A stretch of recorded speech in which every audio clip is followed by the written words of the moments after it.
Good afternoon. It is Parker Ellenberg here on this beautiful Thursday evening.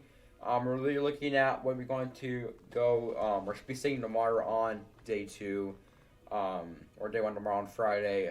Hands is out. You see on the screen. This is really day one. The satellite imagery is now not working. But you can see hands out for parts of northern Illinois, northwest Iowa, and southeast Wisconsin.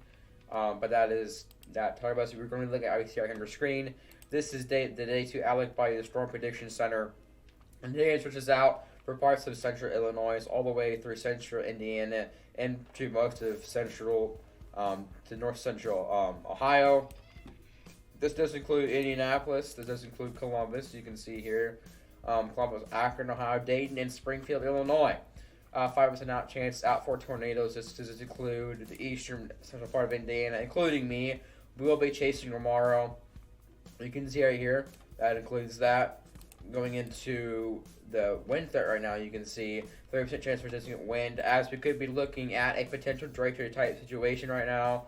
You can see here, this does include, again, most of that enhanced risk area. This is a part of Ohio that it is not in that 30% sig rain. And for the hail, you can see here we're looking at the 15% chance for big hail. Again, it depends with more of these storms before they go linear.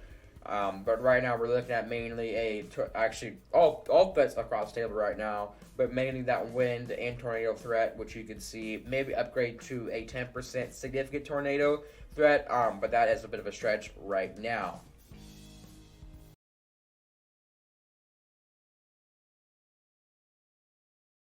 Alright, welcome back. This is currently the HRRR40Z. You can see right now, pretty much a clear night and clear sky. As we continue to move on here, you can see 4 a.m., 5 a.m. This is Friday. We have this morning a batch of convection showers. Should move out between 11 and 12 a.m. and that will allow the atmosphere to stabilize. You can see a few of these showers. The first batch, which could be potentially be tornadic, which is what I will be chasing. You can see here this first batch of cells. Some of these could be tornadic, especially off to the north.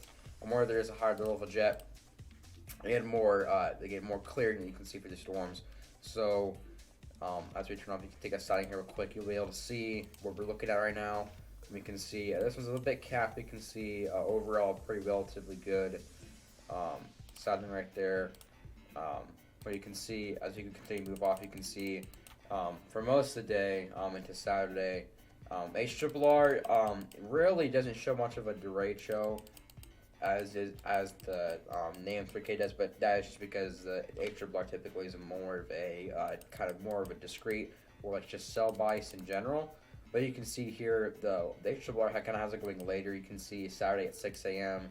this big almost like derecho / squall line or MCS moving through. You can see here with some cells out behind that, and then for Saturday, again in the PM hours, which will be which would be day 2 now, you will see that there could potentially for some more hail, maybe tornadoes, like tornado 32. You go to the name 3K. The name 3K is a bit more linear, which is what you were expecting for this kind of event. But you can see here, we'll get this first cell could potentially be pretty tornadic as well.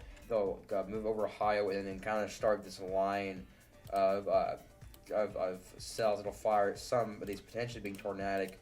As they grow with upscale growth, you can see this big squall line or potentially derecho forms. And another one forms up behind that as a boundary hits just around Terre Haute, Indiana, and another one forms moving south past Bloomington and potentially carrying some wind gusts of up to 75, if not higher, miles an hour. And you can see as we go into Saturday, the PM hours, that kind of is what you're looking at there. For that model run. But that is it for now. Really, again, remember, enhanced risk out. Make sure to watch out for storms tomorrow or tonight as well. Make sure to be safe. And if thunder roars, go indoors.